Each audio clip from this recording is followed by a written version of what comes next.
دریا اپنی روانی پر بہنے لگا، لوگ حیرت میں رہ گئے۔ پوچھا عمر سے کیا بات تھی؟ کہا میں نے اس میں لکھ دیا تھا کہ دریا تجھے اللہ کے حکم سے چلنا ہو تو چل، ورنہ تیرے چلنے کی ضرورت نہیں ہے۔ بھائیو، ایمان ہم تک بڑی آسانی سے نہیں پہنچا ہے۔ اس ایمان کو پہنچانے پر، اس دین کو پہنچانے پر لوگوں نے بڑی تکالیف اٹھائی ہے۔ بلال حبشی رضی اللہ تعالیٰ عنہ کے بارے میں آتا ہے، لوگ ان کی گردن پر پیر رکھ دیا کرتے تھے اور فرماتے تھے کہ مرغی کا دورہ ہے۔ عرب کے یہاں رواج تھا، اگر کسی کو مرغی کا دورہ پڑتا تھا تو گردن پر پیر رکھ دیا کرتے تھے کہ شاید مرغی کے دورے میں افاقہ ہو۔ حضرت بلال حبشی فرماتے ہیں، لوگ میرے اوپر پیر رکھ دیا کرتے تھے اور یہ کہتے تھے کہ ان کو مرغی کا دورہ ہے۔ رب کعبہ کی قسم، مجھے مرغی کا دورہ نہیں ہوا کرتا تھا، مجھے بھوک ہوا کرتی تھی۔ ابو ہریرہ یہ بات فرماتے ہیں، حضرت بلال کی بات نہیں ہے، حضرت ابو ہریرہ کہتے ہیں لوگ میری گردن پہ پیر رکھ دیا کرتے تھے اور کہتے تھے ان کو بیماری ہے مرغی کی، لیکن ابو ہریرہ فرماتے ہیں مرغی کی بیماری نہیں تھی، میری بھوک ہوا کرتی تھی، اس بھوک کی وجہ سے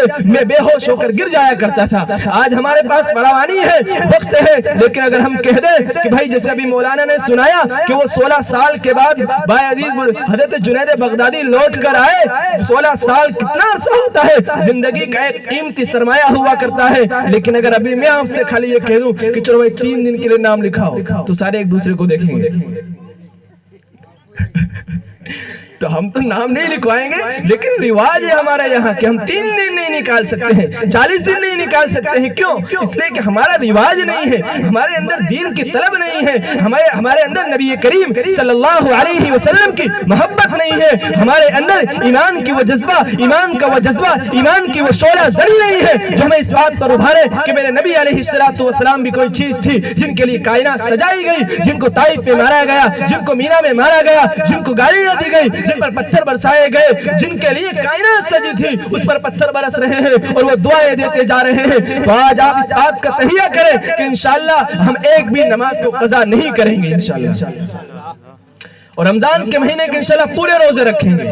ذرا وہ نوجوان بتائیں جو اس لیے کہ بہت سخت گرمی میں آ رہے ہیں، تو جنہوں نے عہد کیا کہ ہم روزہ نہیں رکھیں گے لیکن اب رکھیں گے انشاءاللہ، تو کون کون ہے؟ سب رکھیں گے نا انشاءاللہ؟ کوئی بھی روزہ نہ چھوڑنا۔ روزہ یہ ہمیں رب تبارک و تعالیٰ کی طرف سے بہترین عطیہ ہے۔ حضرت امی عائشہ رضی اللہ تعالیٰ عنہ فرماتی ہے اللہ کے نبی علیہ السلام شعبان کے مہینے میں کثرت سے روزہ رکھا کرتے تھے اور آپ کی عبادت کے اندر اضافہ ہو جایا کرتا تھا۔ حضرت سلمان فارسی رضی اللہ تعالیٰ عنہ کی روایت ہے اللہ کے نبی علیہ السلام رمضان سے پہلے ہمارے درمیان تقریر فرمایا کرتے تھے اور فرماتے تھے اس میں ایک مہینہ رحمت کا ہے، ایک مغفرت کا ہے، ایک جہنم سے خلاصی کا ہے۔ بڑے بدبخت لوگ ہیں جو رحمت سے بھی نا امید ہو کر رحمت سے بھی دھتکار دیے جاتے ہیں، مغفرت بھی نہیں کراتے ہیں اور جہنم سے خلاصی کے لیے اپنا آپ کا نام بھی پیش نہیں کرتے ہیں۔ تو آپ اس بات کا اس مجمع کے اندر عہد کر کے جائیں، پختہ عزم کر کے جائیں کہ انشاءاللہ ہمارے گھروں کے اندر کوئی بھی ایسا نہیں ہوگا جو روزہ نہیں رکھے گا۔ تو سارے روزہ رکھیں گے نا انشاءاللہ؟ رکھیں گے نا انشاءاللہ؟ پکی بات ہے۔ اللہ تبارک و تعالیٰ ہمیں روزہ رکھنے کی توفیق عطا فرمائے، ہمارے ساتھ سہولت کا معاملہ فرمائے، عافیت کا معاملہ فرمائے۔ آپ لوگ یہاں بیٹھے اطمینان کے ساتھ بیٹھے، آپ کے یہاں پہلی مرتبہ جلسہ ہوا، وقت بہت زیادہ ہو گیا، اللہ تبارک و تعالیٰ آپ کے بیٹھنے کو قبول فرمائے۔ اگر میری زبان سے کوئی ایسی بات نکل گئی جو شاید آپ کے لیے مناسب نہیں ہونا چاہیے تھا لیکن زیادہ بولنے کی عادت ہے، اللہ تبارک و تعالیٰ سے میں معذرت خواہ ہوں، آپ لوگوں سے بھی میں معافی مانگتا ہوں، آپ لوگ مجھے معاف فرمائیں اگر کوئی بات کہی۔ وقت ملا تو پھر ملاقات ہوگی، اب تو جاتے ہیں میں قدے سے میر، پھر ملیں گے اگر خدا لایا۔ وآخر دعوانا ان الحمدللہ رب العالمین۔